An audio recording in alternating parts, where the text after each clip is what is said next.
अब तक चीन पर लांछन लगता आया है कि वो अमेरिका की नकल करता है। उसने 5th जनरेशन को F-35 और F-22 से कॉपी करके बनाया है, लेकिन 6th जनरेशन तो अमेरिका खुद नहीं बना पाया है। लेकिन इस बीच में आपके दिमाग में ये सवाल आए कि चाइना वाले इतने तेज कैसे निकल गए, लेकिन उससे पहला सवाल ये भी आएगा कि इसने कुछ बना लिया तो हमारा क्या होगा, क्योंकि हम तो पड़ोस में ही रहते हैं, हमारे साथ ही इसका हॉट टेंशन चल रहा है। तो हमारे साथ टेंशन चल रहा है तो हमारी कितनी तैयारियां हैं, तो आज के सेशन में सब जानेंगे। फिलहाल के लिए सुर्खियां देख लीजिए, क्योंकि खबरें इस तरह से हैं कि चीन ने हाल ही में अपना नया फाइटर जेट आसमान में उड़ा दिया है और नेटिजन्स का मानना है, यानी कि इंटरनेट के जनता का मानना है कि यह 6th जनरेशन का फाइटर जेट है। और यह 6th जनरेशन का फाइटर जेट है तो आपके दिमाग में तमाम प्रकार के प्रश्न बनने लाजमी हैं, और उनमें सबसे पहला प्रश्न यही है, आफ्टर ऑल ये होते क्या हैं, जनरेशन से फर्क क्या पड़ता है, मतलब 2G 3G 4G टाइप से इनमें भी कोई 4G 5G टाइप का सिस्टम है क्या? तो कुछ इस तरह से ही चीजें हैं, एक बार के लिए ऐसे समझने का प्रयास कीजिए। हालांकि हमने अपने ट्विटर हैंडल पर भी ये जानकारी डाली थी। जनरेशन को अगर मैं आपके सामने ब्रीफ करूं तो जब भी कोई ऐसा नया टेक्नोलॉजी आ जाए जो पुरानी वालियों में नहीं था या पुरानी वाले फाइटर जेट्स में नहीं था, वो अपडेट होकर आ जाए तो जनरेशन अपग्रेड माना जाता है। जनरली जो 5th जनरेशन के फाइटर जेट्स हैं उनमें सब में लगभग एक जैसी ही स्टेल्थ टेक्नोलॉजी है, लगभग सब में एक जैसी ही चलने की स्पीड है, एक जैसे ही सारे डायनेमिक्स हैं। तो कहा जाता है कि सारी सब फैसिलिटी, यानी कि जब बात फाइटर जेट के अंदर आती है तो सबसे पहली चुनौती आती है कि फाइटर जेट दुश्मन के क्षेत्र में जाए तो पकड़ में ना आए। ये उसकी सबसे बड़ी विशेषता मानी जाती है। पकड़ में दो तरीके से नहीं आएगा, या तो बहुत तेज उड़े नंबर 1, और या फिर दूसरा कि वो स्टेल्थ टेक्नोलॉजी से बना हो। स्टेल्थ मतलब जब रडार के द्वारा रेडियो वेव्स उस पर भेजी जाएं तो वो रडार वेव्स उससे टकरा करके वापस ना लौटे, वो उनको खा जाए, मतलब किसी को यह पता ही ना चले कि कोई फाइटर जेट उड़ा है। तो इन दो पर ही सामान्यतया काम होता आया है। तो जैसे जैसे स्पीड बढ़ती है तो फाइटर जेट्स की जनरेशन चेंज हो जाती है, और जैसे जैसे स्टेल्थ में सुधार होता जाता है, यानी छुपने की क्षमता में सुधार होता चला जाता है, वैसे वैसे भी फाइटर जेट्स की जनरेशन चेंज होती चली जाती हैं। और ऐसे में ही जो चीन का नेक्स्ट जनरेशन 6ठी पीढ़ी फाइटर जेट की बात हम कर रहे हैं, यह 6ठी जनरेशन का फाइटर जेट कहा जा रहा है कि इस पर नंबर विजिबल हुआ 36011, और ये 36 नंबर जो है वो इनकी नई सीरीज J36 को रिप्रेजेंट करता है। अब आप इस वीडियो को देखें, क्योंकि यही वीडियो इस समय सरफेस हो रहा है। यहां पर आपको आकाश में उड़ते हुए 2 विमान दिखाई दे रहे हैं। इनमें से जो 2 विमान हैं, इनमें से एक विमान इस J36 के नाम से बताया जा रहा है और दूसरा J20 के नाम से बताया जा रहा है। एक एस्कॉर्ट कर रहा है और एक साथ चल रहा है। ये इसकी मेडन फ्लाइट बताई गई है, मतलब पहली उड़ान, ट्रायल उड़ान। मतलब इसके मतलब ये नहीं है कि इसने अपनी मैक्सिमम स्पीड टच कर लिया, कुछ कर लिया, लेकिन पहली बार इसको बाहर निकाला गया है ताकि इसको चलाकर देखा जा सके। फिर सवाल आया पहली बार भी क्यों निकाला, तो कारण बताया गया कि माओ जेडोंग का जन्मदिन था। माओ जेडोंग जिन्हें चीन का संस्थापक माना जाता है, मतलब आधुनिक चीन का, तो बोले उनके जन्मदिन के ट्रिब्यूट में इसे बाहर निकाला गया। तो ये है वो फाइटर जेट जो आपको उड़न तश्तरी सा उड़ता हुआ दिख रहा है। तो इसके इंटरनेट पर इस समय वीडियो वायरल हो रहे हैं, लोगों ने इसको अपने मोबाइल फोन से कैप्चर किया है। यही कारण है कि इंटरनेट पे जहां तहां इसके ट्वीट्स डले हुए हैं कि एक ऐसा फाइटर जेट देखा गया। अब चूंकि इसके नीचे की तस्वीरें भी लोगों ने कैप्चर की हैं, तो फिर वही जो जानते हैं, यानी फाइटर जेट्स के बारे में जानते हैं, उन लोगों का प्रेडिक्शन है कि इसमें हो सकता है इन्होंने 3 इंजन लगाए हों। अब ये 3 इंजन की कहानी क्या है? देखो, जितना कम इंजन होता है विमान में उतना वजन कम होता है, उतना वजन कम होता है तो उसके अंदर उतनी ज्यादा मैनूवरिंग, यानी कि मुड़ने की, बचने की क्षमताएं होती हैं। लेकिन ऐसे में जब एक इंजन होता है तो उसकी फ्यूल कंज्यूम करके और थ्रस्ट पैदा करने की क्षमताएं भी तुलनात्मक रूप से कम हो जाती हैं। तो ज्यादा इंजन वजन बढ़ाते हैं, लेकिन ज्यादा इंजन ज्यादा दूर तक जाकर ज्यादा अच्छी ताकत से उड़ने की क्षमता देते हैं। दोनों पर ही काफी सारे लोग बटे हुए हैं, लेकिन लोगों का मानना है कि इसने 3 इंजन डाल करके इसमें निश्चित ही ज्यादा ताकत पैदा की है ताकि ये तेज गति से उड़कर जा सके। एक और जानकारी इसमें निकल कर आई कि बोले इसने बिना टेल का बना दिया है। अक्सर अगर आपने फ्लाइट्स देखी हो तो सबके पीछे पूंछ होती है जो कि इनकी फ्लाइट को चलने में मदद करती है। बोले इसने इस तरह से बना दिया है कि पीछे टेल ही नहीं है। तो ऐसे में उसको उड़ाना अपने आप में एक बड़ा चैलेंजिंग काम है।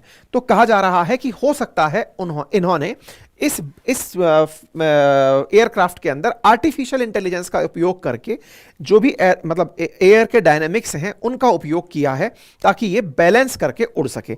मतलब डिजाइन अपने आप में टेललेस होना, ये अपने आप में इसकी एक बड़ी विशेषता बताई जा रही है। 3 इंजन का कॉन्फ़िगरेशन होना बड़ी विशेषता बताई जा रही है।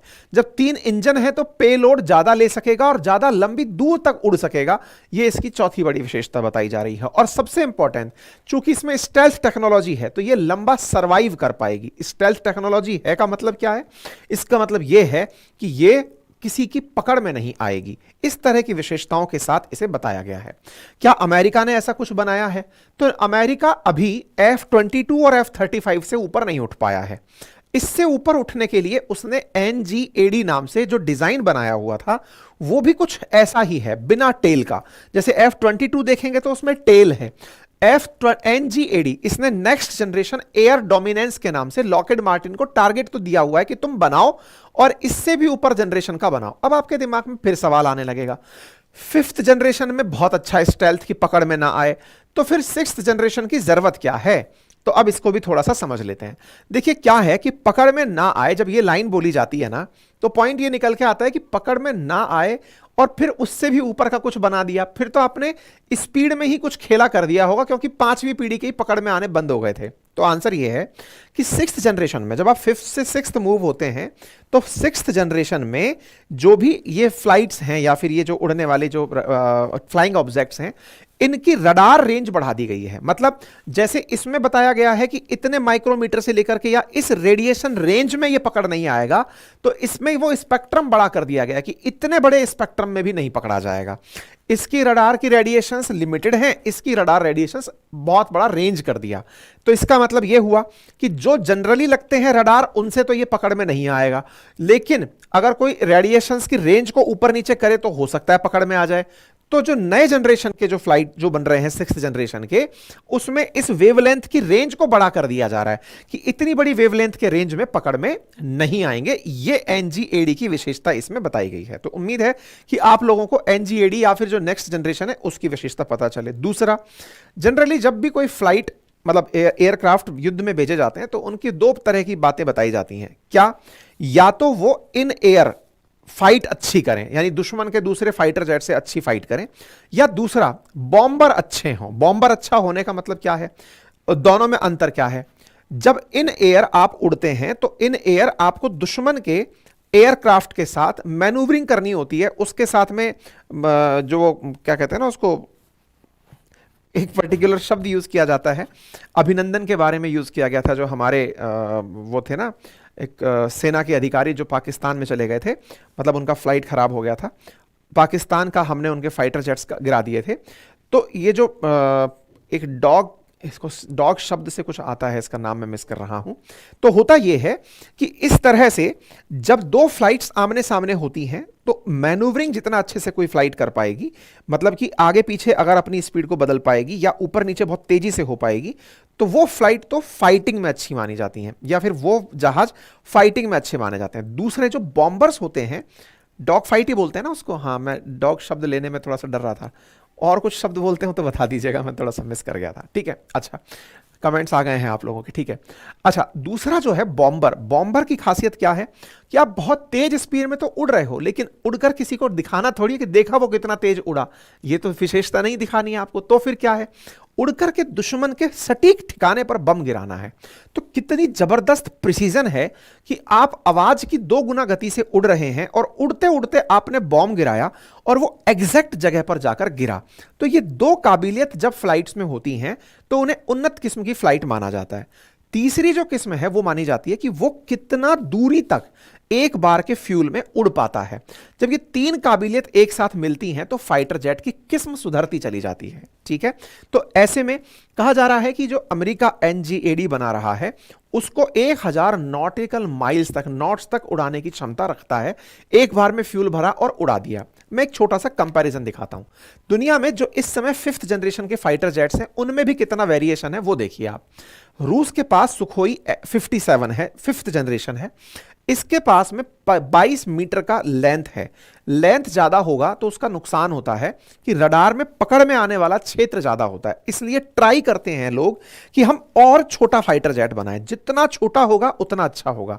तो कह रहे हैं कि चाइना वालों ने टेल ही इसलिए हटा दी ताकि टेल से पकड़ में आने का जो क्रॉस सेक्शन है वो कम हो जाए। ठीक है, आप एक कंपैरिजन देखें, इन 3 फाइटर जेट्स को आप देखें तो आप पाएंगे कि यूएस ने F-22 2005 में ही बना लिया था, लेकिन F-35 जो कि 5th जनरेशन ही है, हालांकि स्पीड में इससे थोड़ा कम चलता है, फिर भी वो 5th जनरेशन है। क्यों 5th जनरेशन है? क्योंकि साइज में वो छोटा है। मतलब जब भी कोई फ्लाइट पकड़ में ना आए तो जितना बड़ा ऑब्जेक्ट एरिया होगा चांसेस ज्यादा होंगे, जितना छोटा होगा चांसेस कम होंगे पकड़ में आने के, क्रॉस सेक्शन एरिया कम होगा। तो रूस का जो सुखोई 57 है वो 22 मीटर का है, तो ये 15.6 मीटर का है। इसलिए दुनिया में अब तक का सबसे ज्यादा जो किफायती, सबसे ज्यादा अच्छा जो जनरेशन फ्लाइट माना जाता है वो F-35B है। अच्छा, इसमें भी 3 सीरीज हैं, F-35A, 35B, 35C। इन सब के अपने अपने क्राइटेरिया हैं। जैसे एक का है कि वो वर्टिकल लैंडिंग करना जानता है, F-35B, मतलब चलते चलते धाड़ से नीचे बिठा दिया। इसके लिए आपको रनवे पे दौड़ाने की जरूरत नहीं है, खट से उतारा, नीचे बैठ गया हेलीकॉप्टर स्टाइल में, स्टैंड बाई पे खड़ा रह गया बहुत देर तक। ये इसकी फैसिलिटी है F-35B की। छोटे आकार के फायदे। 35C जो है वो एयरक्राफ्ट कैरियर से ऊपर उठ सकता है, 35A जो है वो छोटे रनवे से टेक ऑफ कर सकता है। तो सारी सुविधाओं के साथ इन्होंने अपना F-35 बनाया। अमेरिका ने, अगर आप केवल लेंथ के आधार पर चलें तो इस तरह से ये बनकर आए थे। ठीक है, वेट के आधार पर भी जो हल्के होते हैं ज्यादा अच्छे होते हैं। फ्यूल कैपेसिटी, अब फ्यूल कैपेसिटी ज्यादा होनी चाहिए तो यहां पर ये ज्यादा जीत जाता है, सुखोई जीत जाता है। ठीक है, यहां पर मैक 2 की स्पीड है तो यहां 1.6 की है, तो फिर स्पीड में ये जीत जाता है। इसकी स्पीड को कंपेयर करने के लिए अमेरिका का लॉकहेड मार्टिन का F-22 है। तो अमेरिका के पास 5th जनरेशन के 2 हैं।